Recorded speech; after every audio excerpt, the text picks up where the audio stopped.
امام الانبیاء فخر الانبیاء حضور زینت کائنات بزم کائنات والی کائنات محسن انسانیت اسوہ عالمیت احمد مجتبیٰ جناب محمد مصطفیٰ علیہ تحیت وسلام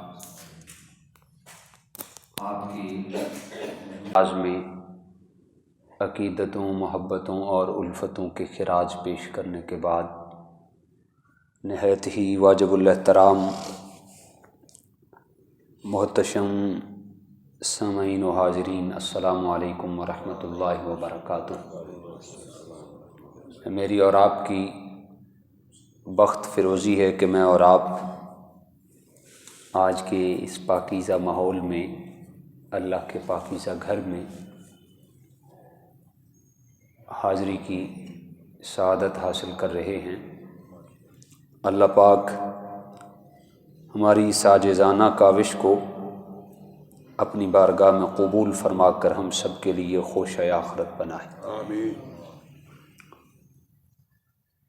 آپ حضرات جانتے ہیں کہ گزشتہ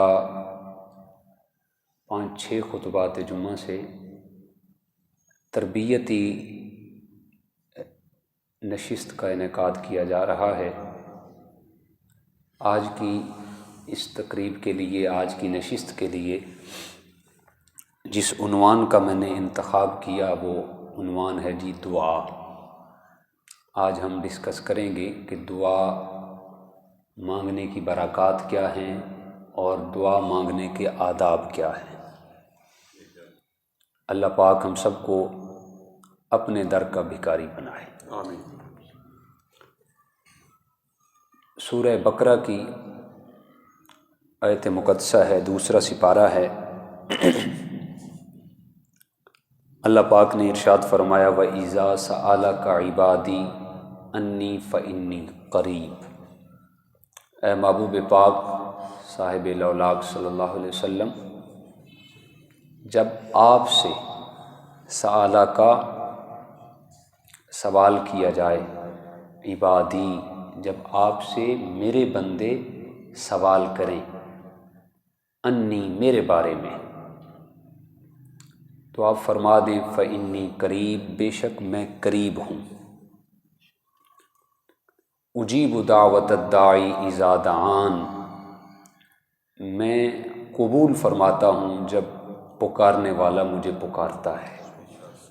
یعنی میں اس دعا مانگنے والے کی دعا کو قبول فرماتا ہوں جب وہ مجھ سے دعا مانگتا ہے۔ فَلْيَسْتَجِيبُوا لِي،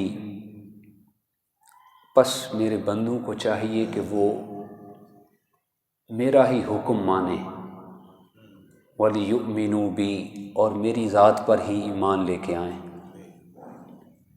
لَعَلَّهُمْ يَرْشُدُونَ، تاکہ میں انہیں ہدایت والے راستے پر گامزن رکھوں۔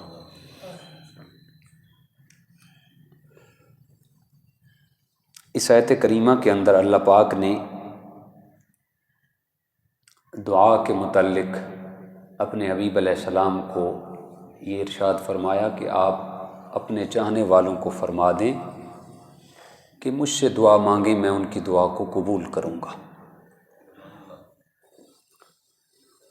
یہ آپ ذہن میں رکھیں کہ دعا لفظوں کے تکرار کا نام نہیں ہے، بلکہ بندگی کے اظہار کا نام ہے۔ انسان جو کسی سے نہیں مانگ سکتا وہ اپنے رب سے مانگ لیتا ہے۔ دعا مومن کا ہتھیار بھی ہے، اور دعا اللہ خلاق کائنات کے حضور بندگی کا سلیقہ اور طریقہ بھی ہے۔ حضور جان عالم صلی اللہ علیہ وسلم نے ارشاد فرمایا، مسلم کی حدیث پاک ہے، ان الدعاء والعبادہ، بے شک دعا عبادت ہی ہے۔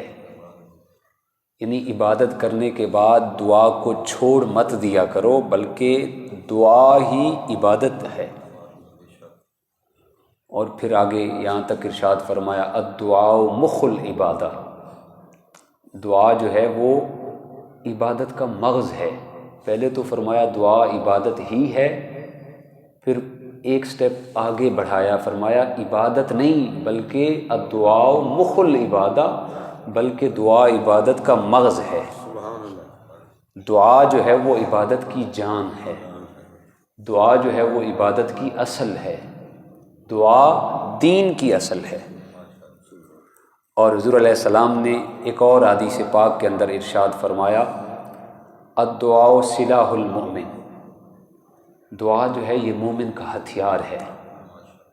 جس آدمی کے پاس ہتھیار ہوتا ہے وہ بے خوف ہوتا ہے، اس پر کسی آدمی کا ڈر نہیں ہوتا۔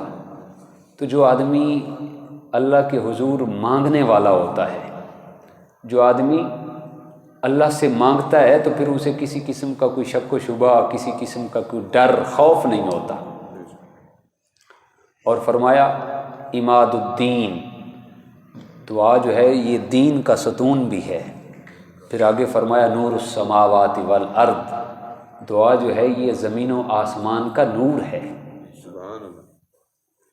تو دعا اللہ کے حضور بندگی کے اظہار کا طریقہ بھی ہے، بندگی کے اظہار کا سلیقہ بھی ہے۔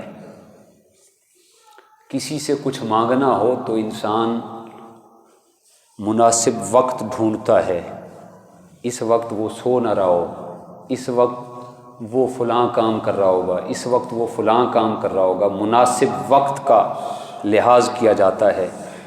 لیکن اللہ کو جب چاہیں جب مرضی پکاریں، اللہ پکارنے والے کی پکار کو سنتا ہے۔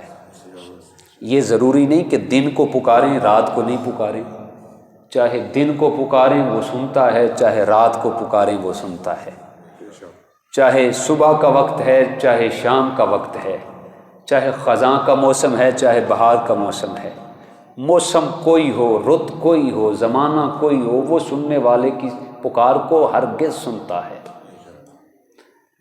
وہ تو گنگو کی زبان کو بھی سن لیتا ہے، جن کی زبان ہے ہی نہیں، وہ تو دل میں چھپے ہوئے رازوں کو بھی، دل میں دھڑکنے والے رازوں کو بھی جانتا ہے، میرا بندہ مجھ سے کیا چاہ رہا ہے۔ بلکہ وہ تو اندھیری رات، کالی رات کے کالے اندھیرے میں، کالے پتھر پر کالے رنگ کی چلنے والی چیونٹی کے قدموں کی آہٹ کو بھی سنتا ہے۔ ارا ذہبت نملۃ السوداء، وہ اندھیری رات، کالے رنگ کی چونٹی اور کالا پتھر، پتھر پہ چونٹی چل رہی ہے، اس کے قدموں سے جو پھڑپھڑاہٹ کی آواز آتی ہے، وہ خالق و مالک اللہ اس پھڑپھڑاہٹ کو بھی سنتا ہے، دل میں چھپے ہوئے رازوں کو سنتا ہے۔ بس کمی ہے تو ہمارے مانگنے کی ہے۔ اس کے حضور خالی ہاتھ پھیلا دیں، وہ خالی ہاتھ کی بھی لاج رکھنے والا ہے۔ پھر یہ ضروری نہیں کہ مخصوص جملے ہوں، جملے زبان جو مرضی ہو، کلمات جو مرضی ہوں، جس مرضی انداز میں اسے پکارا جائے، وہ پکارنے والے کی پکار کو سنتا ہے۔ لوگوں سے مانگیں تو لوگ ناراض ہوتے ہیں، اس سے نہ مانگیں تو وہ ناراض ہوتا ہے، میرا بندہ ہو کر مجھ سے نہیں مانگتا۔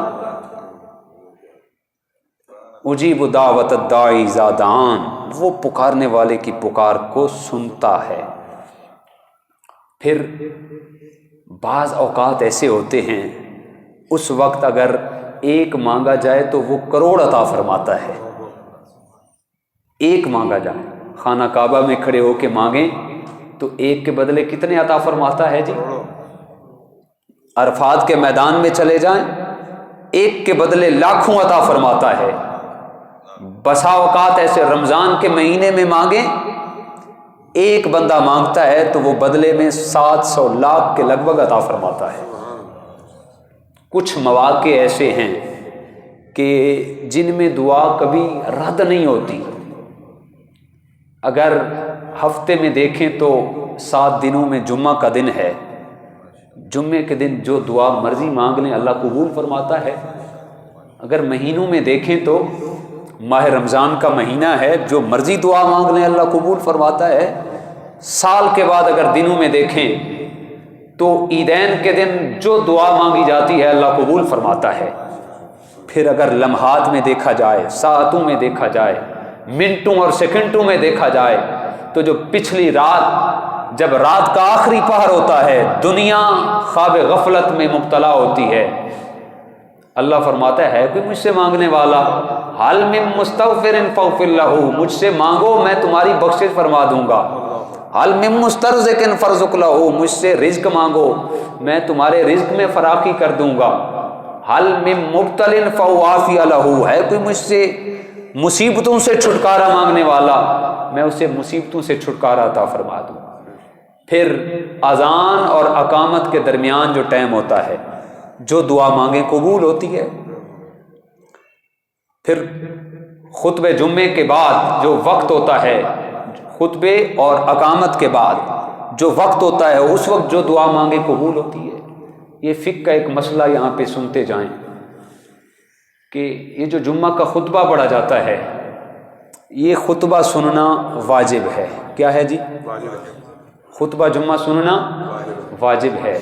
اس کے اندر یہ ہمارے عرف میں یہ رواج بن چکا ہے جی، پہلے خطبے میں ہاتھ باندھ کے رکھیں، دوسرے میں کھول دیں، اس طرح بیٹھیں، پہلے میں اس طرح بیٹھیں تو دوسرے میں اس طرح بیٹھنا چاہیے۔ یہ بس ہماری اپنی معاملات ہیں، یہ رسمی باتیں ہیں۔ خطبہ سننے کا جو سنت طریقہ ہے وہ یہ ہے کہ انسان بس دو زانو ہونا چاہیے، ہاتھ بندھے ہونے چاہیے، ادب و احترام کا مجسمہ ہونا چاہیے، کوئی زبان سے کلمات ادا نہ کرے۔ ایک خطبے کے بعد ہم کچھ لوگ دعا مانگتے ہیں، دعا اپنے دل میں مانگیں، ہاتھ اٹھانے کی بھی ضرورت نہیں ہے، اپنے دل میں دعا مانگیں۔ اور پھر خطبہ جمعہ کے دوران جو حضور علیہ السلام کا نام آتا ہے تو انگوٹھوں کو چوم کے آنکھوں پہ لگایا جاتا ہے، یہ بھی لگانے کی ضرورت نہیں، دل میں آپ درود پاک پڑھیں۔ ادب و احترام کا مجسمہ بن کے بیٹھنے کا حکم ہے۔ تو یہ وہ ایسے لمحات ہیں، اس وقت انسان جو بھی دعا مانگتا ہے اللہ پاک اس دعا کو قبول فرماتا ہے۔ اور پھر دعا مانگنے کے کچھ آداب ہیں۔ دعا مانگنے کے میں نے پہلے عرض کیا کہ یہ تربیتی نشست ہے، یہ جیسے 5-6 خطبات جمعہ سے یہ چل رہا ہے ہمارا سلسلہ۔ دعا مانگنے کے جو آداب ہیں ان میں سے پہلا ادب یہ ہے کہ انسان جب دعا مانگے تو اس کا رخ قبلہ شریف کی طرف ہونا چاہیے۔ کہاں پہ ہونا چاہیے جی؟ اس کا چہرہ، چاہے کھڑے ہو کے دعا مانگے چاہے بیٹھ کے دعا مانگے، چہرہ جو ہے وہ قبلہ شریف کی طرف ہونا چاہیے، اور آسمان کی طرف نہیں دیکھنا چاہیے، اس کا سر جھکا ہونا چاہیے۔ خالق و مالک پوری کائنات کے بادشاہ کے سامنے دست رازی کر رہا ہے تو اس کا سر جھکا ہونا چاہیے۔ آج کسی بڑے عہدے والے کے آنکھوں میں آنکھیں ڈال کے بولیں تو وہ کہتا ہے کہ اس کو باہر لے جاؤ، اسے پتہ ہی نہیں گفتگو کیسے کی جاتی ہے، آنکھوں میں آنکھیں ڈال کے۔ تو ہم کائنات کے سلطان کے سامنے اپنی عرض گزاری کر رہے ہیں تو ہمارا سر جھکا ہونا چاہیے، یہ دعا کے آداب میں سے ہے۔ اور پھر اپنے ہاتھوں کو بلند رکھیں۔ آج بسا اوقات دیکھا ہے کہ جب ہمارے بھائی دعا مانگتے ہیں تو بڑی، اللہ ہمارے استاذ محترم کو کہ درجات بلند فرمائے، آپ بڑی سختی فرماتے تھے۔ قبلہ امیر المجاہدین علامہ خادم حسین رضوی رحمۃ اللہ تعالی علیہ جب وہ دیکھتے کہ اس انداز میں دعا مانگی جا رہی، آپ بڑی سختی فرماتے۔ جب دعا مانگی جا رہی کوئی اس طرح، کوئی کھرک رہا ہے، کوئی ہاتھ ایسے لے کے بیٹھا ہے، کوئی اس طرح لے کے بیٹھا ہے، یہ دعا مانگنے کا طریقہ نہیں ہے۔ حضور علیہ السلام کا سنت طریقہ یہ تھا کہ حضور علیہ السلام جب دعا مانگتے، اصحاب پیغمبر صلی اللہ علیہ وسلم فرماتے ہیں آقا کائنات کے بغلوں کی سفیدی نظر آتی تھی، یعنی حضور علیہ السلام کے یہ جو بازو تھے یہ پہلو سے الگ ہوتے، اور دعا کے لیے جب ہاتھ اٹھائے جائیں تو کم از کم آپ کے سینے کے برابر ہونے چاہیے ہاتھ۔ کہاں پہ ہونے چاہیے جی؟ سینے۔ کچھ نے ادھر رکھے ہوتے ہیں، کچھ نے اس طرح کیا ہوتا ہے، کچھ نے اس طرح۔ یہ دعا مانگنے کا ادب نہیں ہے۔ ادب یہ ہے کہ انسان دو زانو بیٹھا ہو، چہرہ قبلہ شریف کی طرف ہو، اور اس کے ہاتھ الٹے نہیں ہونے چاہیے، سیدھے ہونے چاہیے، ہاتھ سیدھے ہونے چاہیے۔ اور پھر یہ بھی دعا کا ادب ہے، جب دعا شروع کرے تو اللہ کی حمد و ثنا سے شروع کرے۔ دعا کہاں سے شروع کرنی چاہیے؟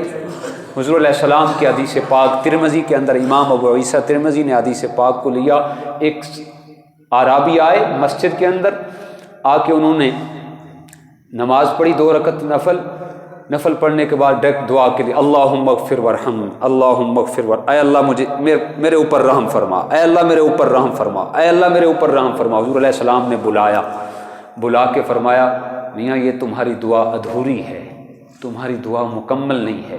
عرض کی بندہ نواز پھر آپ مجھے سکھا دیں یا رسول کائنات صلی اللہ علیہ وسلم آپ مجھے سکھائیں دعا مانگنے کا طریقہ کیا ہے۔ تو حضور علیہ السلام نے ارشاد فرمایا سب سے پہلے تو اچھے طریقے سے وضو کیا جائے، وضو کرنے کے بعد پھر 2 رکعت نفل ادا کی جائے، نفل ادا کرنے کے بعد پھر دعا کے لیے ہاتھ اٹھائے جائیں تو انسان کا چہرہ جھکا ہونا چاہیے۔ دعا کے لیے جب ہاتھ اٹھائیں تو ہاتھ پہلو سے آپ کے بازو الگ ہونے چاہیے، اور پھر ہاتھ کندھوں یا سینے کے برابر ہونے چاہیے، اور پھر دعا جب شروع کی جائے تو اس وقت اللہ کی حمد و ثنا کی جائے، اللہ کی حمد و ثنا کے بعد میری ذات پہ درود پاک پڑھا جائے۔ درود پاک پڑھنے کے بعد سب سے پہلے اپنے لیے دعا کرنی چاہیے، پھر بعد میں لوگوں کے لیے دعا کرنی چاہیے۔ یہ دعا مانگنے کا ادب ہے، یہ دعا مانگنے کا طریقہ ہے۔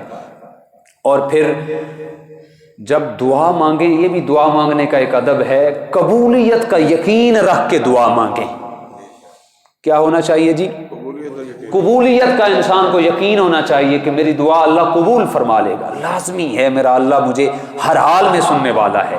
بسا اوقات ایسا بھی ہوتا ہے انسان دعا مانگتا ہے، جس وقت مرضی مانگے جو دعا مانگی جاتی ہے اللہ فوراً عطا فرما دیتا ہے۔ بسا اوقات ایسا ہوتا ہے دعا مانگی جاتی ہے لیکن فوراً وہ چیز عطا نہیں کی جاتی، بلکہ کچھ دیر بعد وہ چیز عطا کر دی جاتی ہے۔ اور بسا اوقات ایسا بھی ہوتا ہے دعا مانگی، نہ فوراً عطا کی گئی نہ بعد میں عطا کی گئی، بلکہ کوئی اور مصیبت آ رہی تھی اس آدمی پر، اس کا رخ موڑ دیا گیا، یعنی مصیبت سے چھٹکارا دے دیا گیا۔ اور بسا اوقات چوتھا پوائنٹ یہ بھی ہے کہ دعا مانگنے والا جب دعا مانگتا ہے جو مانگا وہ بھی نہیں ملتا، اور نہ بعد میں ملتا ہے، نہ ہی مصیبت کا رخ مڑتا ہے، بلکہ اس دعا کو ذخیرہ کر لیا جاتا ہے، اس دعا کو آخرت کے لیے محفوظ کر لیا جاتا ہے۔ جب کل قیامت کا دن ہوگا جو دعائیں ذخیرے کے طور پر جمع ہوں گی، وہ ساری دعائیں اللہ بدلے کے طور پر اپنے اس بندہ مومن کو عطا فرمائے گا۔ اور اس وقت جب بندہ اس بدلے کو دیکھے گا، اس اجر کو دیکھے گا، اس وقت یہ خواہش کرے گا، اس آرزو کا اظہار کرے گا کاش مالک لم یزل کائنات کے اندر میری کوئی دعا قبول نہ ہوتی، ان سب دعاؤں کو قیامت کے دن کے لیے ذخیرہ کر دیا جاتا اور آج بدلے میں ان کا مجھے اجر عطا فرما دیا جاتا۔ سبحان اللہ۔ جب دعا مانگی جائے تو کیا کیا جائے جی؟ قبولیت کا یقین رکھ کے دعا مانگی جائے، یہ دعا کا ادب ہے۔ اور پھر دعا کا یہ بھی ادب ہے کہ جب دعا مانگیں تضرع اور زاری سے دعا مانگیں، یعنی انسان رو رو کر اللہ کے حضور دعا مانگے، اس لیے کہ گناہگار آدمی کے آنکھ سے جو پانی نکلتا ہے اللہ کے غصے کی آگ کو بھی ٹھنڈا فرما دیتا ہے۔ گناہگار مومن کی آنکھ سے جب آنسو نکلتا ہے تو اس آنسو کی اللہ لاج رکھ لیتا ہے۔ آپ اپنے اکابر کو دیکھیں، اپنے علماء جو خالصتاً متقی پرہیزگار اکابر ہیں ان کو دیکھیں، جب دعا مانگتے ہیں تو زاری کے ساتھ دعا مانگیں، یعنی آنکھوں سے آنسو جاری ہونے چاہیے۔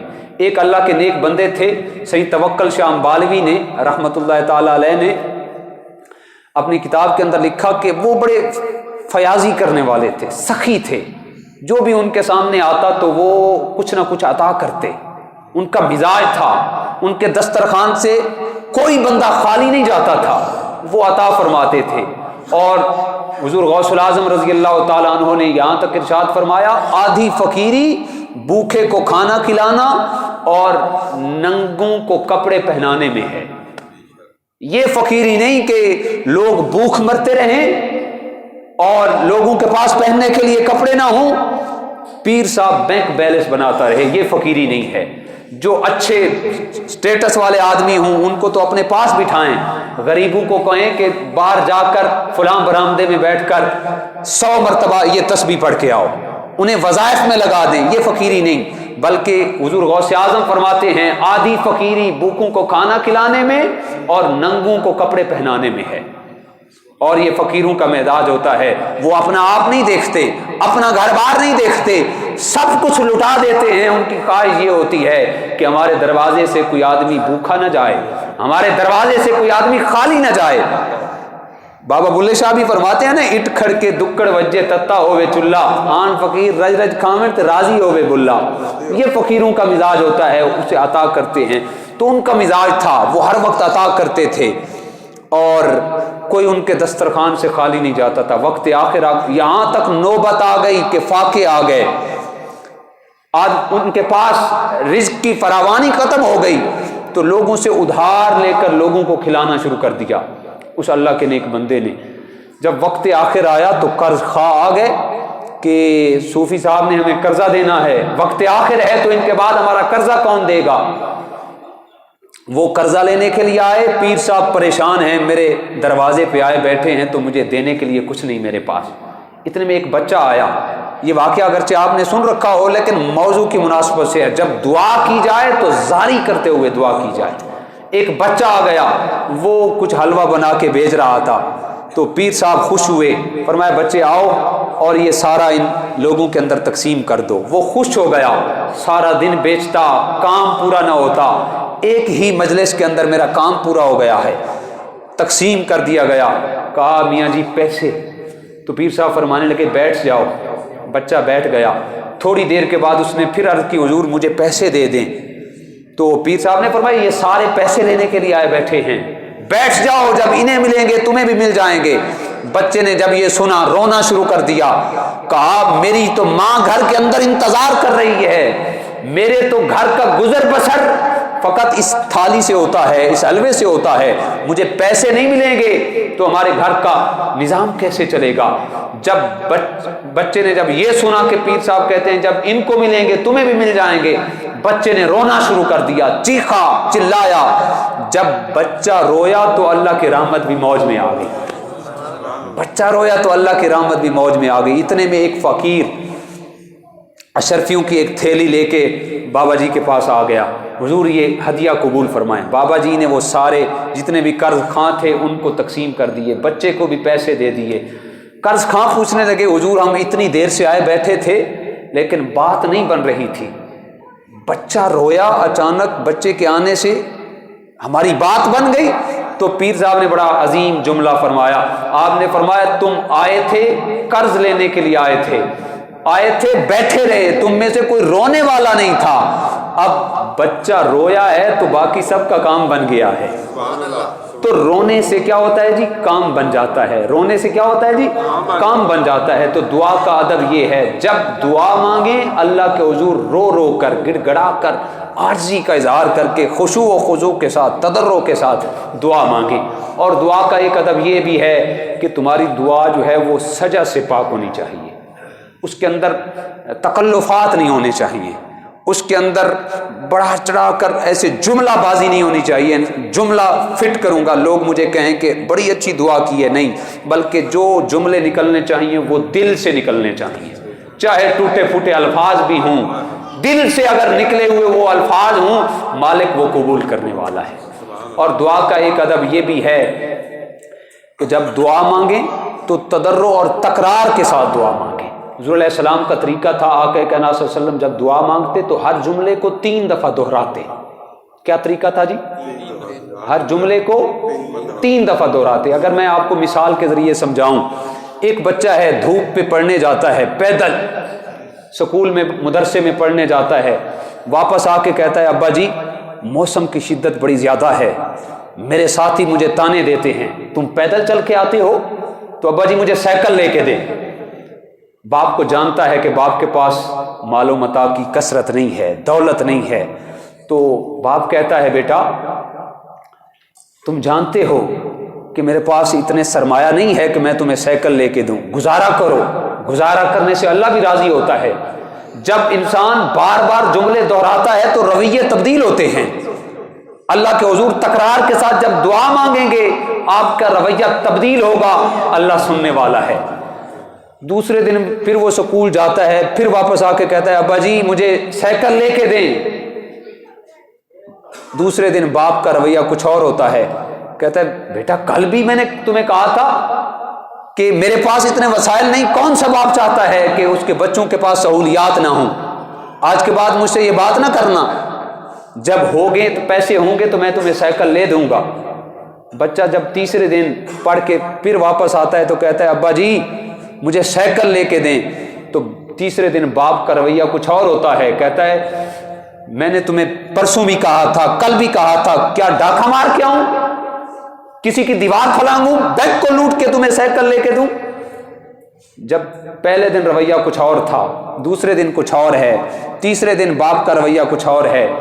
آگے سے بچہ کہتا ہے ابا جی اگر میں آپ سے نہ مانگوں تو میں ہمسایوں سے جا کے مانگوں، میرے تو باپ آپ ہیں، میں آپ سے نہیں مانگوں گا تو کس سے مانگوں گا؟ جب باپ یہ بات سنتا ہے تو دل پسیج جاتا ہے، بچے نے کیا بات کر دی، ابا جی میں آپ سے نہ مانگوں تو کس سے مانگوں؟ پھر وہی باپ ہوتا ہے منصوبے بنانا شروع کر دیتا ہے، کیا ہونا چاہیے، گھر کی کون سی چیز بیچوں تاکہ بچے کو میں سائیکل لے کے دوں۔ وہی ماں اور وہی باپ ہوتا ہے اپنے آپ کو کوستے رہتے ہیں، اپنا پیٹ کاٹتے ہیں تاکہ بچت کر کے ہم اپنے بیٹے کو سائیکل لے کے دیں، بیٹے کو سہولت لے کے دیں۔ اور یہی اگر معاملہ مسجد نبوی تھی، اسی معاملے کو میں آگے لے کے چلوں، مسجد نبوی تھی، ایک نوجوان مسجد کے کونے میں بیٹھ کر دعا مانگ رہا ہے، اللہم انی اسالک انکا انت اللہ لا الہ الا انت، اے اللہ میں تجھ سے دعا مانگتا ہوں، تیرے علاوہ کوئی میرا اللہ ہی نہیں ہے، میں تجھ سے نہ مانگوں تو کس سے مانگوں؟